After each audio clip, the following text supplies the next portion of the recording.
Hi, I'm Terry with Total Life Pursuit. Welcome to the TLP self-care or stewardship, even resilient series for pastors and ministry leaders specifically. Although anybody is going to glean some great stuff out of this because it does apply to everybody. But I've written this video series specifically for pastors and ministry leaders. Today, I want to talk to you about physical health. We're going to get into the physical health. This is when anyone talks in the church about health, this is the one thing they don't talk about. Very rarely do you hear or read somebody talk about physical health. Somehow we think that the body is not important or not that important. I highly disagree with this. What we do as a society, Christian society, is we devalue the body because it will one day end up in the ground. I get it. It's gonna be gone. I get that. However, we still live in it now, and it's a great resource for us, and I propose that we really take care of it. The Japanese have a word. It's called karoshi. Karoshi. It can be translated literally as overwork death. In Japanese, it's an occupational sudden mortality because they work themselves to death. Now, I don't suppose that you're going to work yourself to death. However, we want to be so far away from this line that we can't even see it, that it's not even in the same mention. I propose that we live a life physically that will be thriving, and that way we can thrive in every other way. Everything is linked together. We are spirit, soul, and body. You can't separate the body from anything else. And we know that. We know that very well because when we think about, sexual sin, well, the body's very important. You can't do that, right?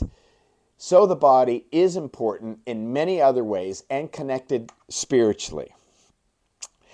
Are we working our body, maybe not to death, but to disease, to a diseased state? Are we working it to fragility? In other words, our sedentary lifestyle brings on fragility. Is that what we want? Burnout, or even karoshi, early death. We're going to talk about these things in this video. Let's go. What do you hope for in Jesus? I mean, what do you hope for? Your life, your body, your energy levels, your ability to do physical things, your ability to emotionally regulate, your ability to reduce stress levels, to control your thinking, to only think what you want to think. You'll notice I did throw in the emotions in the thinking because they are directly related to the body. You can't separate the body from the mind or from the thinking facilities because our brain is part of our body. And honestly, we don't believe that the body is that separate, as I shared before. Your body matters to God. Let's get into this. 3 John chapter 2, 3 John verse 2. There's no chapter 2. Here we go. Beloved, I pray that you may go well, that all may go well with you, and that you may be in, what? Good health, as long as it goes well with your soul, as it goes well with your soul. Holy Spirit is saying, I want you to be in good health. Is this amazing? This is not just John penning a letter. This is the inspired word of God. This is Holy Spirit saying, I want you to be in good health, and I want your soul to go well. Okay, this is God's desire for you. Yes, even in the tough times. To go well, He wants things to go well with you, and He wants you to be in good health as your soul is going well. Do you see the connection? The soul and the body are connected here as well. There is a connection, and we're going to talk about the stress connection in our next video. Proverbs chapter 4, 20 and 22. My son, pay attention to what I say. Listen closely to my words. Don't let them out of your sight. Keep them within your heart, for they are life to those who find them. Not just, by the way, not just, life as in soul life, as in enjoyable life. Okay, it's beyond that. And here it is. Life to those who find them, and health to a man's whole body. A man's whole body is going to have health if you listen to wisdom. Proverbs 3, verses 7 and 8. Look at this. Do not be wise in your own eyes. Fear the Lord. Shun evil. This will bring health to your body and nourishment to your bones. God has wisdom throughout the Word, through His Spirit, to keep us in a state of good health and to avoid fragility. In other words, to be resilient. 1 Corinthians chapter 6, we've talked about this. Let's look at it really quick. Verse 19, or do you not know that your body is the temple of the Holy Spirit within you, whom you have from God? You are not your own, you were bought with a price, so glorify God in your body. Holy Spirit ends with this, after saying that the body is the Lord's, and He will raise it up. Now, let me reiterate. Your body belongs to God. He is the Lord, the Kurios, the decision maker of what happens to your body and in your body. He makes the decisions. This is so freeing. We don't have to make the decisions. It is so freeing to let God make the decisions on what you eat or sleep or anything else. Hey, Jesus, you want me to go to bed right now? I do. Good night, everybody. I'm going to bed. Let's go. This is good news. Don't look at it like a ball and chain. Look at it like this is life. The question is to all of us, do we let God make the decisions about our bodies? Like what? Like what we eat? Like how we move? Like how we sleep? To just name a few. Do we let God make those decisions? Or do we just run on autopilot based on how we've lived or what we've been taught or whatever? Let's look at this next verse. Romans 12:1, I appeal to you, therefore, brothers, by the mercies of God, to do what? This is so good. To present your bodies as a living sacrifice. Your what? Your bodies. The word in the Greek there, body, soma, body. Present your body as a living sacrifice, holy and acceptable to God, which is your spiritual worship. What? You mean presenting my body to God is spiritual worship? You mean taking care of my body, giving my body a chance at great health by what I do to my body, what I take in, by what I output? That is spiritual worship? It is, my friends. It's spiritual worship. Isn't this beautiful? Isn't this great news? That God cares about our body. That means He's given us the aptitude and ability to take care of it, be in great health, be in great fitness, have great energy levels, whatever, for the rest of our lives. This is great news. I know, we'll eventually be buried. But won't it be great to be running on all cylinders? I was going to say 4 cylinders. All 8 cylinders all your life. Wouldn't that be great? It'd be great for a car to not lose a cylinder, right? And it'd be great for us to not lose a cylinder. So let's go. Why do anything else? Why expect anything else? God has given us the wisdom to do it. So, my question to you is this. If you could design your body in your 40s, what would it look like? Or your 50s? Maybe your 60s, 70s, 80s, longer. What would it look like? I'm not talking about physique-wise. I'm talking about what would you be able to do? What would you be able to do? And by the way, how much sickness is okay? Like once a year, you come down with something, twice a year. Chronic illness, okay. Heart disease, cancer, Alzheimer's, any of that, okay. If you're designing it, is that okay? And if it's not okay, what do you think God's doing with his design? What do you think he wants? How do you want to be able to move in your 40s, 50s, 60s, 70s, 80s, 90s? Do you want to be encumbered? Do you want to always be able to play golf? Do you want to always be able to walk miles or walk upstairs or go on a hike? Do you always want to be able to ride a bike or go surfing or play with your kids in the sand at the beach? What do you want to be able to do? How about pickleball? That's really popular right now, especially with seniors. Pickleball, you always want to be able to play pickleball? Or is there a time that you're thinking, I don't really want to be able to do those things. I'll just go on a cruise and meander around. Nobody is thinking like that. Nobody's thinking like that. We're all thinking, no, I want to be agile. I don't want to ever be feeble. I want to be resilient the rest of my life. Great thing. Here's great news. You can be resilient the rest of your life. That's how God created our bodies. The question really is, are you willing to do what it takes to get there? There's a guy in the Bible. He's one of my little biblical hero guys. His name is Caleb. Caleb was 85 years old. He came up to his bro Joshua and said, Joshua, remember when we spied out the land like 40 plus years ago? Okay, so here's the deal, Josh. I'm still as strong as I was then.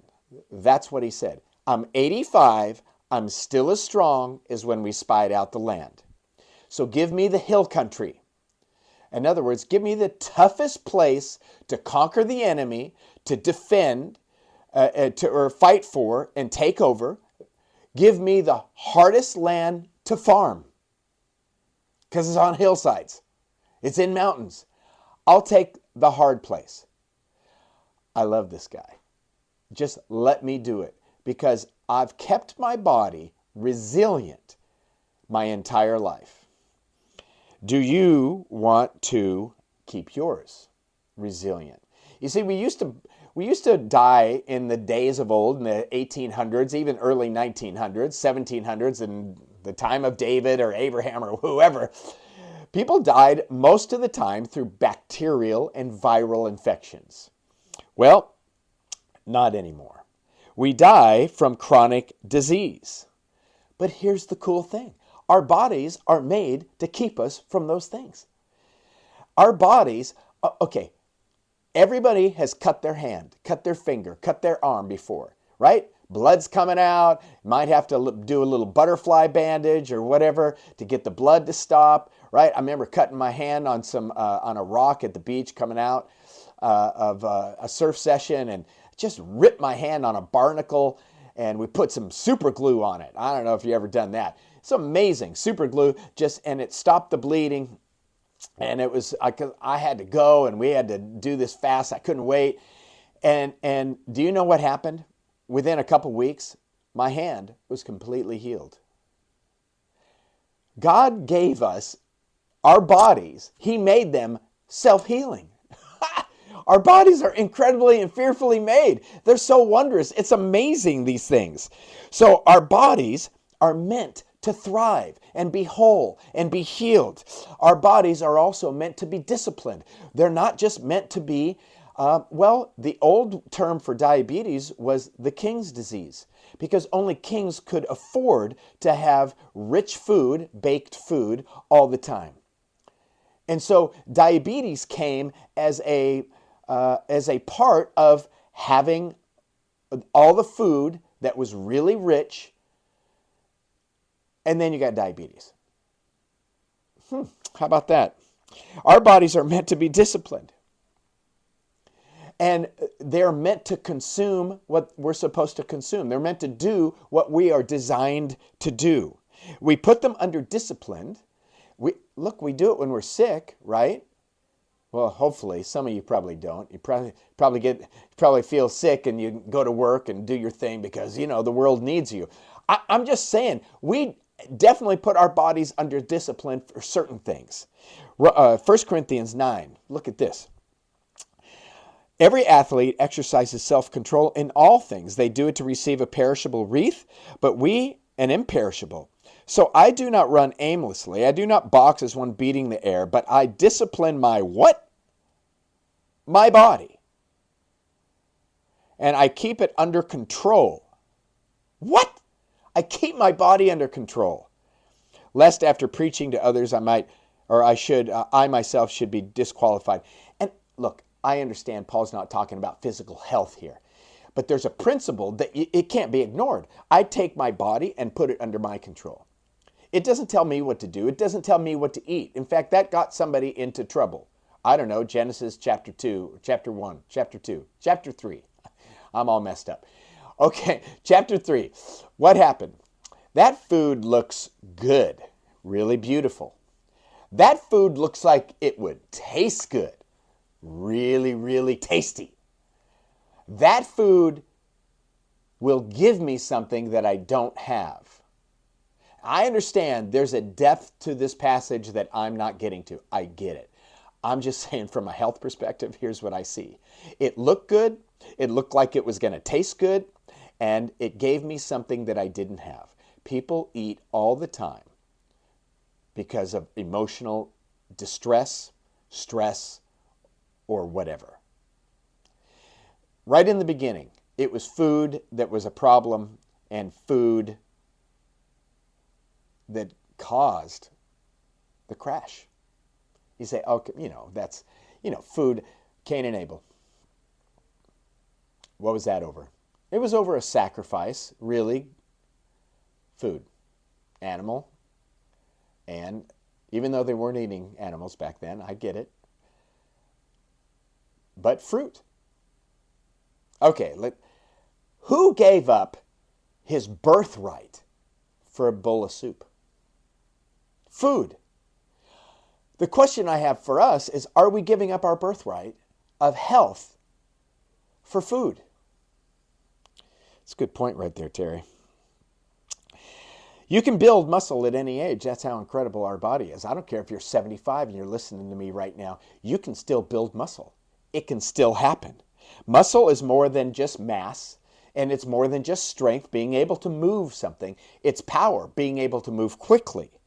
Muscle is energy. Muscle, actually, muscle is life. The more muscle you have, the more mitochondria you have, and those are the engines of life, basically, right? So if you have more muscle, you'll have more mitochondria, which means you'll have more energy overall in your life. It's amazing how God made this. And I'm not saying that we should get all big and bulky and everything like that. I'm just saying that growing and maintaining muscle mass is life to our bodies. Okay?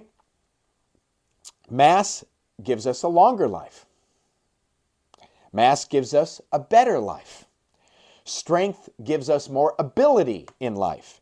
And power gives us more longevity in life, because we'll be able to jump out of the way on those fails video when the car goes through the restaurant window. You've never seen those? You should look them up. And you can build muscle whenever you want. That's how our body's designed. It builds.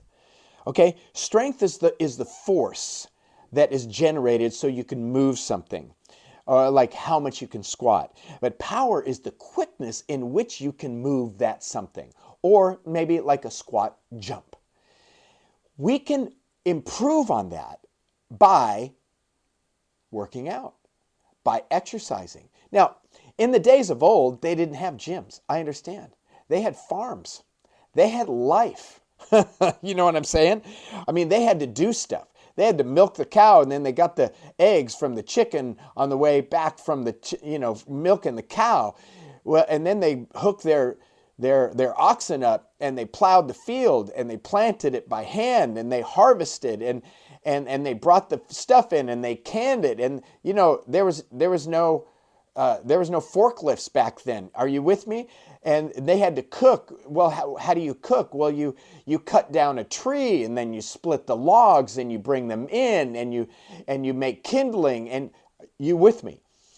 It was a lifting pulling, pushing, squatting time of life. And today, we don't do any of that. So what do? Well, we go to the gym. Or maybe you got a gym at home. Or maybe you go out for walks. Maybe you could bike ride. Maybe you could go surfing. There's so many great things that you can do that are wonderful, wonderful things and that will build muscle mass. I just want to emphasize you need weight training, strength training. You got to lift things, and sometimes heavy. Do you know that you can change the chemical makeup of your body? Your body has thousands, maybe even hundreds of thousands or millions, I don't know, of different chemicals in your body. What you eat changes your blood, it changes cells, it changes muscles, it changes skin, it changes your thinking. What? Even your thinking? Yes, and more. Proteins or amino acids are the building block of every cell in your life. Cell in your body. They're the building block of every cell in your body. So you need plenty of protein. As you get older, you need more protein. There are vitamins and minerals and trace minerals and phytonutrients, and all of these things we consume to create a perfect environment for living life without disease and tissue breakdown. We've been told that decay is inevitable. I don't think so. Aging is inevitable. Decay, however, not inevitable. It's optional. You don't have to decay.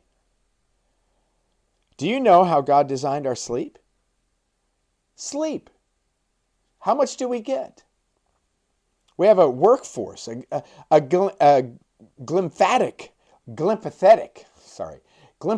system. And it is on duty in our brains. It's cleaning up the mess. It's the file clerks that put the files so we can find them tomorrow and put it in the right order. So it cleans, it rests, it regenerates energy, it uses energy and then regenerates energy. You actually lose weight, you reduce inflammation at night, and you restore every system in your body. Sleep is important. We haven't talked about sunlight or water consumption or breathing. Breathing, how about that? A host of other things that will help our body operate optimally. Like, I don't know, laughing. There's proverbs about this, people. Laughing, enjoying life, staying positive, being thankful. You know, we're geared for thankful. We're geared to be grateful and have gratitude. We're geared for it mentally. When we're negative, when we're critical, our brain gets out of symbiosis, right? It gets out of balance because of the chemicals that are emitted when we think certain things. Our brain, unbelievable. The science of breathing, I touched on that. I said breathing earlier. The science of breathing is amazing. Look, breathing is not some Eastern religion. So I'm not letting them take my breathing, okay? Who breathed first? Adam, because God breathed life into his nostrils. This is where we're supposed to breathe, people. It's so right there in the Bible. Breathe through your nostrils. Oh my gosh. When you breathe right, diaphragmatic breathing through your nostrils, you reduce stress. You reduce your blood pressure. You reduce your pulse rate. Yes, and when you mouth breathe, you increase your blood pressure. You increase your cortisol level. Cortisol is a stress hormone because your body is getting a signal from your body. Your brain's getting a signal from your body. And it's saying, hey, we're breathing faster. We must be prepared for some sort of danger that may lay ahead. How we breathe makes a big difference. And you think, come on, breathing's natural. Well, so is squatting. When we're little kids, we squat perfect squat form. But now, maybe not so much. So the same thing happens to our breathing. When we're young, we breathe natural. When we teach ourselves as we grow older to breathe incorrectly. We get retaught in a sense. Look, I'm choosing not to bore you with a bunch of negative statistics about what happens if you don't do this. I just want to tell you what happens if you do this. Life. A really good life. Thriving life. So God made this creation just for us. He made it all, and then he put us in it because he knew it was the perfect environment with the perfect food, the best food ever. It tastes so good. It's so pretty. It even smells good. I mean, we got flowers that are herbs that we eat, and they're so good for our body, and they even smell good. It tastes great, and it's less filling. Oh, wait a second. That was a beer commercial long ago. Sorry. It does taste great, though, and it's God's food. And some of it is very attractive as well. It has amazing variety. It has amazing variety in as far as the chemicals that it has in it. Let's not settle for fake stuff. This is the fake stuff, the junk food, the little creature comfort things that we take on planes and road trips, and we put them in our house and we eat them while we're watching TV and sitting at our desk studying the Word or whatever we're doing. We eat this stuff all the time. We've been captivated by the food industry. You know, they actually put chemicals in food to create an addiction for us. So we are addicted to the food they create. It causes a dopamine response, a little dopamine squirt in your brain, and all of a sudden it's like, ooh, I love this food because it makes me feel good. By the way, you know what it took for people of old to get their food? Exercise. We already talked about that. Here, this is my whole philosophy on the food and the exercise. How did God intend our bodies to operate? And on what are we supposed to fuel both our chemical makeup and our energy systems with? If God didn't make it, most likely our bodies can't handle it. We've created these new foods. We've chemicalized all kinds of things.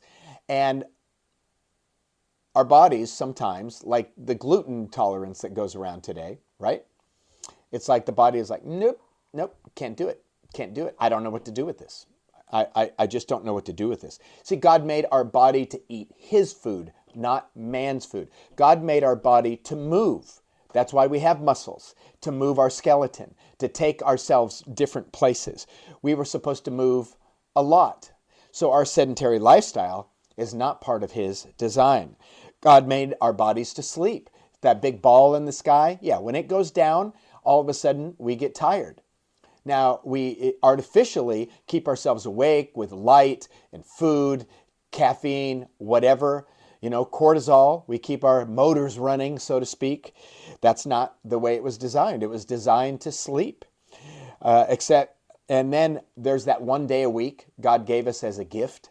Yeah, take a day off. Your body gets a chance to rejuvenate. Am I making sense? Let's get to some practical things of how we can create a management system to be in great health and thrive. Here are the principles. Eat what God created 80% of the time.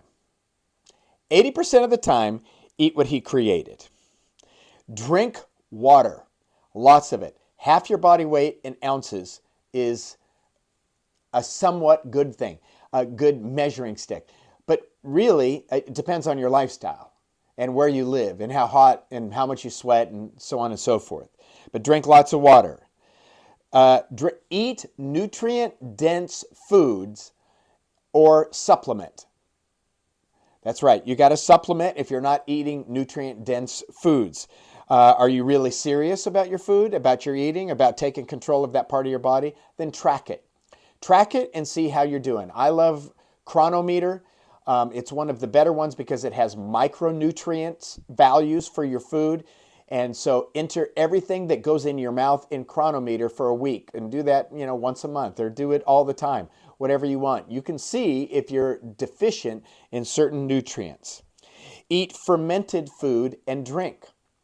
Yep, the old sauerkraut, kimchi, kombucha.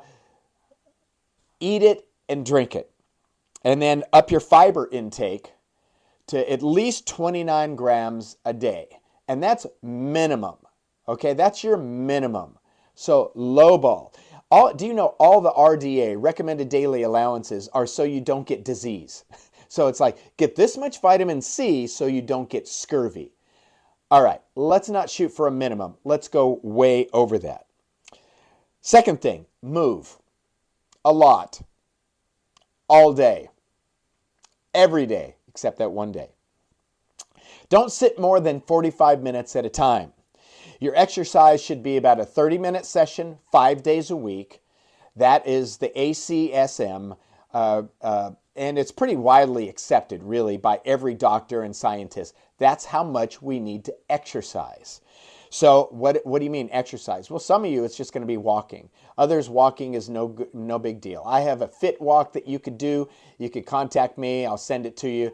But the reality is we need to do different things. Because we always want to be able to move fast, we do SAQ, speed, agility, quickness. Or I do high intensity interval training. This is another great thing. You get your workout done really quick, but it's really, really helpful on your cardiovascular and your muscular endurance. It has all kinds of great effects. Weight training is a must, especially as you grow old, but even before you grow old, weight training 2 days a week is a must. You don't forget about the core. It'll keep you out of the doctor's office. You got cardio. You got AMRAP. You got Metcoms. That's moving real fast. Those things, AMRAPs and Metcoms, they're moving real fast, like going. And you feel like you're about to die, something like that. Now, you got to work up to some of these things. You can't just go all out because you will hurt something. It's best to have a trainer to help you with the programming. Again, you can contact me and I'll program you. It's something that I do. The most important thing, move. You got to move. Okay. Sleep. Let's quickly talk about sleep. How much sleep? 7.5 to 9 hours per day. I know you're thinking 9 hours. Who does that? My children. They can do that, no problem. Only 7. Okay. Let's just shoot for 7.5 hours. 7.5 hours per day. That's 5 sleep cycles. That's good. And then take a day off completely. Day off completely. Rest, rejuvenate, have some fun, enjoy life. Laugh more, crack more jokes, watch funny videos. Watch out. You never know what's going to happen in those videos. There's lots of dad jokes out there. Amuse yourself with those. Like one day I asked my wife when her birthday was, and she said March 1st. So I walked around the living room and I said, so you going to tell me when your birthday is? Boom, boom. It's a dad joke. Take a vacation. Have some fun. Those things, if you put those things into practice, your health will improve greatly and you'll keep a state of great health. I know there's a lot of nuances that we could talk about. Just major on those things. Imagine, if you will, not taking medication. Not spending time at the doctor's or with a doctor, except for golf on Wednesday. Speaking of golf, let's play into our 70s and 80s. I just played with an 83-year-old the other day. He was awesome. He hit straighter than me, which made me feel bad, but hopeful. It made me feel hopeful. How about just being able to do whatever you want? Imagine having a 30-year-old body. That'd be great. How about the clarity of a 20-year-old in our mind, the memory? You think it could happen? Keep it as long as you live. How about we just believe for it? How about we reach out in faith and then partner with our lifestyle and see God do this? You think it's impossible? Stay active, stay vital. Look at the blue zones. Watch the movie, read the book, watch the YouTube add-ons. It's not impossible. It's happening today. And it's not that hard. It's not that far off. It can be done. Let's put some practical things into practice. Let's put some godly, practical things into practice for the rest of our lives. Because remarkable health and remarkable fitness is waiting for you. I hope you enjoyed this one. I'm Terry with Total Life Pursuit.